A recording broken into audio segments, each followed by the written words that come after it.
چلیں آج ایک بہت ہی دلچسپ موضوع ہے ہمارے پاس، قرآن کے 28ویں پارے کے کچھ کلیدی نکات کا ایک خلاصہ۔ لیکن یہ کوئی عام خلاصہ نہیں ہے، اس میں عقیدے کی بنیادوں سے لے کر سماجی رویوں تک اور پھر انسان کی اپنی ذات تک ہر چیز پر بات کی گئی ہے۔ تو آج ہمارا مقصد ہے کہ ان تعلیمات کی گہرائی میں اتریں اور دیکھیں کہ یہ آج ہمارے لیے کیا معنی رکھتی ہیں۔ بالکل، اور اس کی خوبصورتی یہی ہے کہ یہ صرف احکامات کی کوئی لسٹ نہیں ہے، یہ ہمیں ایک پورا فریم ورک دیتی ہے کہ ایک فرد کا اپنے بنانے والے سے، اپنے معاشرے سے اور خود اپنے آپ سے کیا رشتہ ہونا چاہیے۔ اور یہ سب کچھ بہت طاقتور مثالوں کے ذریعے سمجھایا گیا ہے جو سیدھا دل پر اثر کرتی ہیں۔ تو پھر ایمان کے مرکز سے ہی شروع کرتے ہیں، اللہ اور اس کے رسول صلی اللہ علیہ وسلم کے ساتھ تعلق۔ دستاویز میں سب سے پہلی اور میں کہوں گا سب سے سخت بات اللہ اور اس کے رسول صلی اللہ علیہ وسلم کی مخالفت کرنے والوں کے بارے میں ہے۔ کہا گیا ہے کہ ان کے لیے ذلت ہے اور سخت عذاب ہے۔ یہ تو بہت ہی ایک واضح دو ٹوک آغاز ہے۔ جی، اور یہاں دلچسپ بات صرف پیغام نہیں بلکہ اس کا انداز ہے۔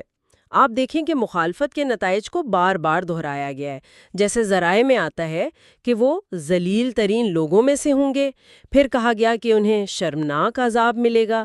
یہ تکرار صرف ڈرانے کے لیے نہیں ہے، یہ اس رشتے کی مرکزیت پر زور دینے کے لیے ہے کہ ایمان کے پورے ڈھانچے میں یہ ستون سب سے اہم ہے۔ جی، یعنی ایک قسم کی ریڈ لائن قائم کی جا رہی ہے، لیکن اسی کے ساتھ ایک توازن بھی ہے۔ ایک طرف اطاعت پر اتنا زور تو دوسری طرف یہ بھی کہا گیا کہ رسول صلی اللہ علیہ وسلم کی ذمہ داری صرف پیغام پہنچانا ہے اور مومنین کو صرف اللہ پر توکل کرنا ہے۔ یہ دونوں باتیں ساتھ کیسے چلتی ہیں؟ یہ اختیار اور ذمہ داری کے درمیان ایک بہت خوبصورت توازن ہے۔ رسول کا کام راستہ دکھانا ہے، زبردستی اس پر چلانا نہیں۔ فیصلہ آخر میں فرد کا اپنا ہے۔ اور توکل کا تصور، یہ کوئی پیسو ویٹنگ نہیں ہے کہ سب کچھ خود ہو جائے گا۔ یہ اپنی پوری کوشش کرنے کے بعد نتائج کو اللہ کے سپرد کر دینے کا نام ہے۔ اسی ضمن میں ایک اور نقطہ بھی ہے کہ دین حق کو تمام مذاہب پر غالب آنے کے لیے بھیجا گیا ہے۔ جی، یہ ایک بہت بڑا دعویٰ ہے، اور ساتھ یہ بھی کہ چاہے مشرکین کو یہ کتنا ہی ناگوار کیوں نہ گزرے۔ تو کیا ہم اسے ایک مشن سٹیٹمنٹ کہہ سکتے ہیں؟ بالکل، اسے ایک مشن سٹیٹمنٹ کے طور پر دیکھا جا سکتا ہے۔ یہ پیروکاروں کو یاد دلاتا ہے کہ یہ پیغام صرف ذاتی نجات کے لیے نہیں بلکہ اس کی نوعیت عالمگیر ہے۔ یہ ایک دعوت ہے، ایک نقطہ نظر ہے جسے دنیا کے سامنے پیش کرنا ہے، اور یہ غلبہ دلیل اور کردار کا ہے، نہ کہ جبر کا۔ اچھا، تو جب ایمان کا مرکز اتنا واضح ہے تو پھر اس کا اثر ہمارے سماجی تعلقات پر کیسے پڑتا ہے؟ یہاں کچھ بہت چیلنجنگ اصول ہیں، خاص طور پر دوستی اور دشمنی کے معاملے میں۔ کہا گیا ہے کہ اللہ اور رسول کے مخالفین کو دوست نہ بناؤ، چاہے وہ آپ کے قریبی رشتہ دار ہی کیوں نہ ہوں۔ یہ آج کے دور میں سمجھنا بہت مشکل لگتا ہے۔ بظاہر یہ بہت سخت ہدایت لگتی ہے، لیکن اس کی گہرائی میں اتریں تو یہ روحانی وفاداری اور دنیاوی رشتوں کے درمیان توازن کا سوال اٹھاتی ہے، اور دستاویز خود اس کی وضاحت کرتی ہے۔ ایک بہت اہم باریکی کی طرف اشارہ کیا گیا ہے۔ کہا گیا ہے کہ دوستی سب سے کی جا سکتی ہے، سوائے ان لوگوں کے جو صرف مذہب کی بنیاد پر تم سے جنگ کریں یا تمہیں تمہارے گھروں سے نکالیں۔ اچھا، تو یہ ایک بہت بڑا فرق ہے، یعنی مخالفت کی نوعیت اور شدت کلیدی حیثیت رکھتی ہے۔ یہ ہر اس شخص سے نفرت کا حکم نہیں جو آپ سے اختلاف رکھتا ہو۔ بالکل، یہ اصولوں پر مبنی تعلقات کی بات ہے، مطلب آپ کی بنیادی وفاداری آپ کے عقیدے اور اصولوں سے ہونی چاہیے۔ اگر کوئی رشتہ آپ کو اپنے بنیادی اصولوں سے ٹکرانے پر مجبور کرتا ہے تو آپ کو انتخاب کرنا ہوگا۔ یہ اندھی دشمنی کا حکم نہیں ہے۔ یہ واقعی ایک بہت باریک نقطہ ہے۔ اسی سماجی ضابطے میں منافقین کا بھی ذکر ہے جو اپنی قسموں کو ڈھال بناتے ہیں۔ یہ صرف ایک تاریخی حوالہ تو نہیں لگتا؟ آپ نے بالکل صحیح پکڑا، یہ صرف ایک گروہ کا ذکر نہیں، یہ ایک رویے کا تجزیہ ہے۔ یہ رویہ آج بھی معاشرے میں موجود ہے۔ لوگ ظاہری طور پر اصولوں کی بات کرتے ہیں لیکن اپنے عمل سے ان کی نفی کرتے ہیں، اپنی باتوں اور دعووں کو اپنے اصل مقاصد چھپانے کے لیے ایک ڈھال بناتے ہیں۔ اور اسی کے مقابلے میں ایک مثبت ہدایت بھی دی گئی ہے کہ جب آپس میں مشورہ کرو تو وہ گناہ، ظلم اور نافرمانی کے لیے نہ ہو بلکہ نیکی اور تقوی کے لیے ہو۔ جی، یعنی مشورہ بذات خود برا نہیں اس کا مقصد اسے اچھا یا برا بناتا ہے۔ یہ مثبت اور منفی رویوں میں ایک واضح لکیر کھینچتا ہے۔ اور پھر اسی سلسلے میں ایک چھوٹی سی لیکن بہت گہری ہدایت آتی ہے۔ کون سی؟ مجلسوں میں دوسروں کے لیے جگہ بناؤ۔ یہ بظاہر ایک معمولی سی بات لگتی ہے نا؟ ہاں بالکل، آداب مجلس کی ایک عام سی بات ہے۔ لیکن یہ معمولی نہیں ہے۔ یہ اس بات کی علامت ہے کہ ایک اچھا معاشرہ وہ ہے جہاں بڑی بڑی باتوں کے ساتھ روزمرہ کی چھوٹی چھوٹی باتوں میں بھی ایک دوسرے کے لیے احترام اور محبت ہو۔ یہ دکھاتا ہے کہ دین کے اصول زندگی کے ہر پہلو کا احاطہ کرتے ہیں۔ اس سب میں جو بات مجھے سب سے زیادہ سوچنے پر مجبور کرتی ہے وہ ذاتی ذمہ داری کا تصور ہے۔ ایک جگہ کہا گیا ہے، ہر جان کو دیکھنا چاہیے کہ اس نے کل کے لیے کیا آگے بھیجا، اور اللہ کو مت بھولو ورنہ وہ تمہیں اپنی جانوں سے غافل کر دے گا۔ یہ تو بہت ہی براہ راست اور ذاتی قسم کا چیلنج ہے۔ یہ سیلف اکاؤنٹیبلٹی یعنی خود احتسابی کا ایک بہت طاقتور پیغام ہے۔ اور یہ جو تصور ہے نا کہ اللہ کو بھولنا دراصل خود کو بھولنا ہے، یہ بہت گہرا ہے۔ اس کا مطلب ہے کہ جب انسان اپنے مقصد حیات اور اپنے خالق کو بھول جاتا ہے تو وہ دراصل اپنی حقیقت اور اپنی روح کی ضروریات کو بھول جاتا ہے۔ اور اسی خود احتسابی کو مزید مشکل بنانے والی چیزوں کا بھی ذکر ہے، جیسے مال اور اولاد کو ایک آزمائش قرار دیا گیا ہے، یہاں تک کہ کہا گیا ہے کہ ان میں سے کچھ دشمن بھی ہو سکتے ہیں۔ یہ لفظ بہت سخت ہے۔ سخت ضرور ہے، لیکن اس کا مطلب یہ نہیں کہ خاندان اور مال بری چیزیں ہیں، بلکہ یہ ایک انتباہ ہے کہ ان کی محبت میں انسان اپنے روحانی فرائض سے غافل نہ ہو جائے۔ وہ دشمن اس معنی میں ہو سکتے ہیں کہ ان کی بیجا محبت آپ کو صحیح راستے سے ہٹا دے۔ اچھا، اسی انفرادی کشمکش میں شیطان کے کردار کا بھی ذکر ہے۔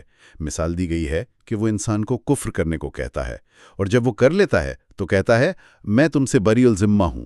بالکل، یہ دھوکے کی نفسیات کو واضح کرتا ہے کہ برائی پر اکسانے والا آخر میں کبھی ساتھ نہیں دیتا، وہ آپ کو آپ کے کیے کے ساتھ تنہا چھوڑ دیتا ہے۔ یہ انفرادی ذمہ داری کے اصول کو مزید پختہ کرتا ہے۔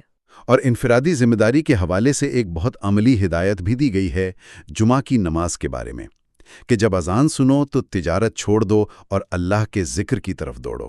جی، اور یہ دنیا اور دین میں توازن کی ایک اور بہترین مثال ہے۔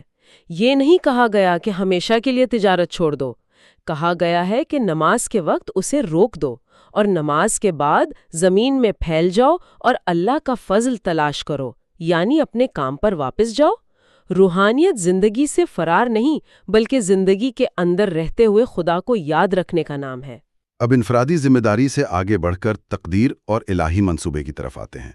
ایک نقطہ ہے کہ کوئی بھی مصیبت اللہ کے حکم کے بغیر نہیں آتی، اور جو اللہ پر ایمان لاتا ہے اللہ اس کے دل کو ہدایت دیتا ہے۔ یہ بات مشکلات میں بہت حوصلہ دیتی ہے۔ یہ نقطہ نظر صبر اور توکل کا ایک بہت بڑا سہارا ہے۔ اس کا مطلب یہ نہیں کہ انسان کوشش چھوڑ دیں، مطلب یہ ہے کہ اپنی پوری کوشش کرو لیکن نتائج اللہ پر چھوڑ دو۔ یہ ایمان کہ ہر مشکل میں کوئی حکمت ہے انسان کو مایوسی سے بچاتا ہے۔ یہ ایک طرح کی ریزیلینس پیدا کرتا ہے۔